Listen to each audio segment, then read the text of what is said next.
ناظرین گرامی، کسی جنگل بیابان میں ایک غریب آدمی کا گدھا کیچڑ میں پھنس گیا۔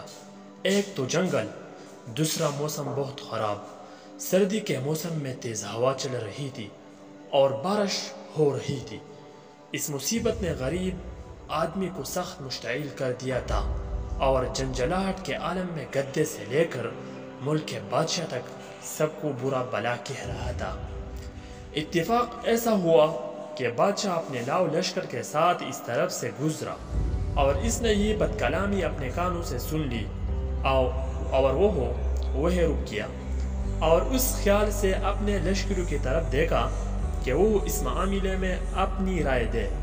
ایک صاحب نے بادشاہ کی منشا سے آگاہ ہو کر کہا، یہ گستاخ واجب القتل ہے، اس نے حضور کی شان میں گستاخی کی ہے۔ بادشاہ یہ سن کر مسکرایا اور تحمل سے بولا، بے شک اس نے گستاخی کی ہے، لیکن دراصل اس مصیبت نے اس ہوا سے باختہ کر دیا ہے جس میں پنسا ہوا ہے۔ اسے سزا دینے کے مقابلے میں مناسب یہ ہوگا کہ اسے مصیبت سے نکالا جائے اور اس کے ساتھ احسان کیا جائے۔ یہ کہہ کر بادشاہ نے نہ صرف اس کا گدھا کیچڑ سے نکلوا دیا بلکہ اسے سواری کے لیے گھوڑا، خوشین اور نقدی بھی عطا کی۔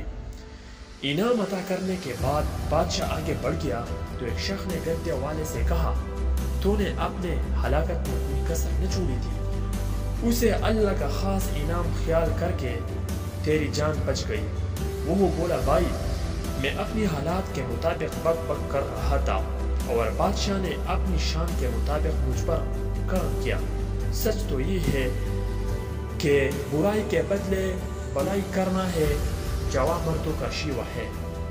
حضرت سعدی نے اس حکایت میں قرآن مجید کی اس آیت شریف کی تشریح کی ہے جس میں فرمایا گیا ہے کہ جو تجھ سے چھوڑے تو اس سے جوڑ، جو تجھے محروم کرے تو اسے دے۔ اس میں شک نہیں کہ خدائی قانون میں بھی بدلہ اور انتقام لینے کی اجازت ہے، لیکن مقام احسان یہ ہے کہ برائی کرنے والے کے ساتھ بلائی کی جائے۔ نوٹ: اس پیغام کو دوسروں تک پہنچائیے تاکہ اللہ کسی کی زندگی کو اپنے کے ذریعے بدل دے۔ Thanks for watching my video.